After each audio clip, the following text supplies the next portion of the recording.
discontent in Sieur de Monts and others of the settlement.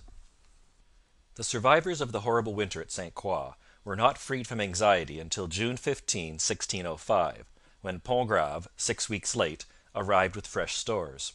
Had De Monts been faint-hearted, he doubtless would have seized this opportunity to return to France. As it was, he set out in search of a place more suitable than St Croix for the establishment of his colony. On June 18, with a party which included 20 sailors and several gentlemen, he and Champlain began a fresh voyage to the south-west. Their destination was the country of the Armouchiquois, an Algonquin tribe who then inhabited Massachusetts. Champlain's story of his first voyage from Acadia to Cape Cod is given with considerable fullness.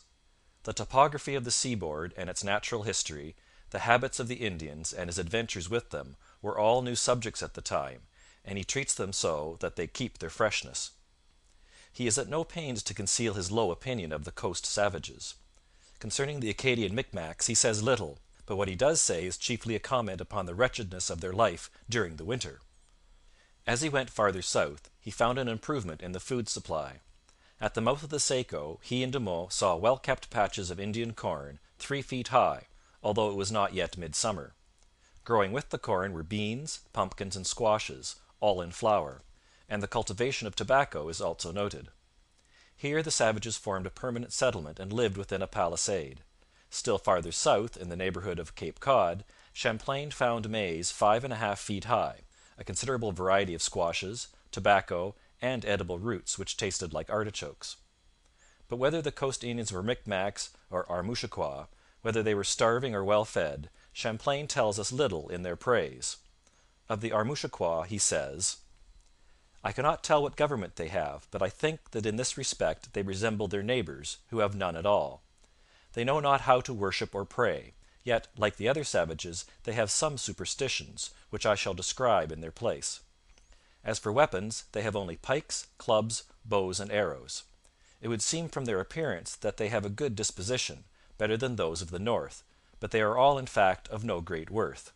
Even a slight intercourse with them gives you at once a knowledge of them.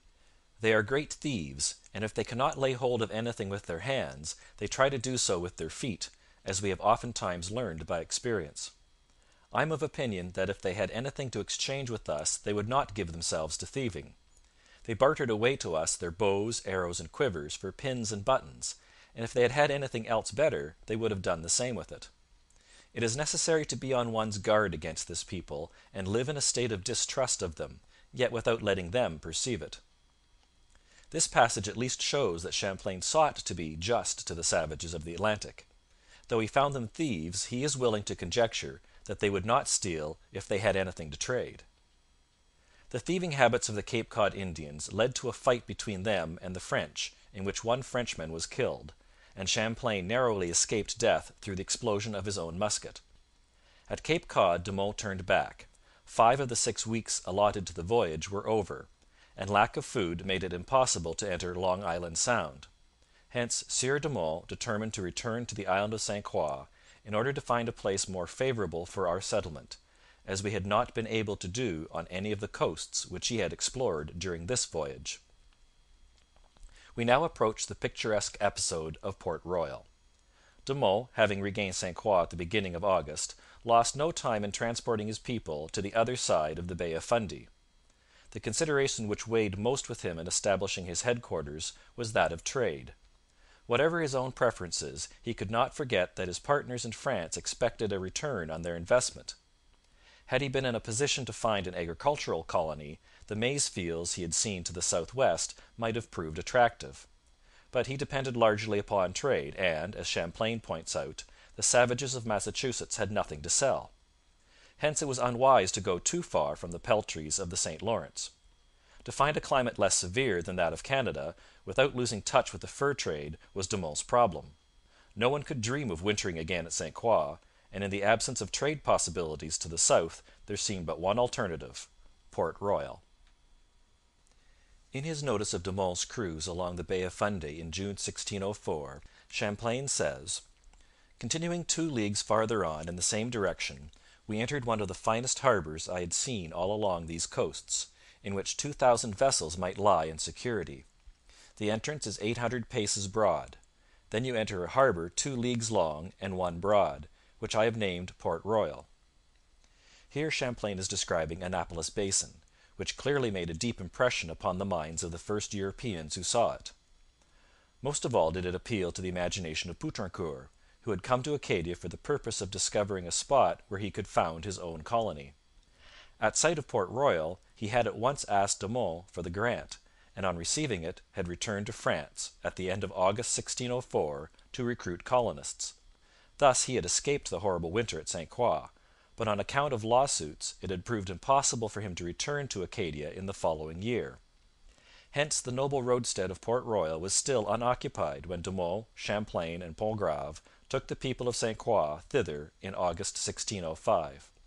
Not only did the people go, even the framework of the houses was shipped across the bay and set up in this haven of better hope.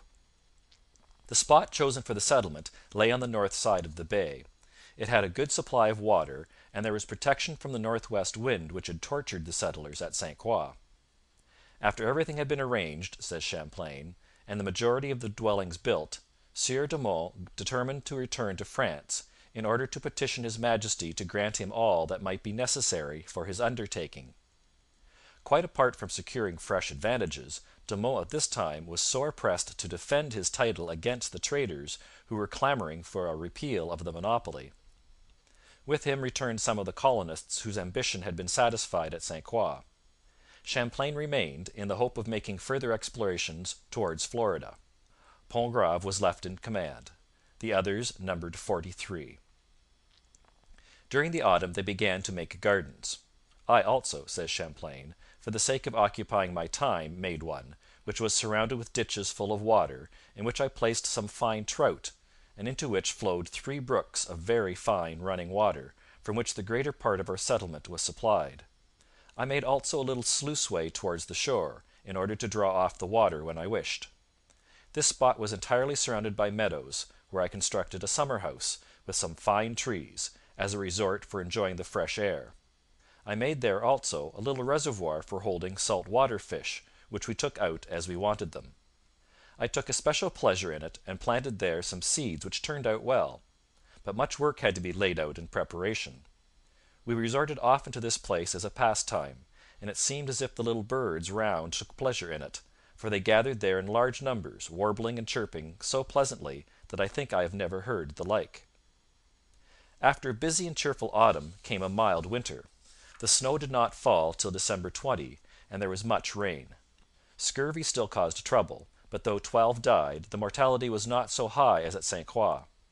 Everything considered, Port Royal enjoyed good fortune, according to the colonial standards of the period, when a winter death rate of 26% was below the average. At the beginning of March 1606, Pontgrave fitted out a barque of 18 tons in order to undertake a voyage of discovery along the coast of Florida, and on the 16th of the month a start was made. Favoured by good weather, he and Champlain would have reached the Hudson 3 years before the Dutch. But, short of drowning, every possible mischance happened. They had hardly set out when a storm cast them ashore near Grand Manan. Having repaired the damage, they made for St Croix, where fog and contrary winds held them back 8 days. Then Pontgrave decided to return to Port Royal, to see in what condition our companions were whom he had left there sick. On their arrival Pontgrave himself was taken ill, but soon re-embarked, though still unwell. Their second start was followed by immediate disaster. Leaving the mouth of the harbour, 2 leagues distant from Port Royal, they were carried out of the channel by the tide and went aground. At the first blow of our boat upon the rocks the rudder broke, a part of the keel and 3 or 4 planks were smashed and some ribs stove in, which frightened us, for our barque filled immediately, and all that we could do was to wait until the sea fell, so that we might get ashore.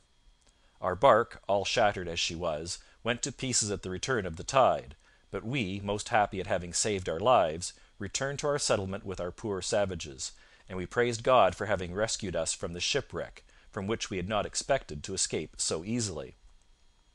This accident destroyed all hope of exploration to the southward until word came from France.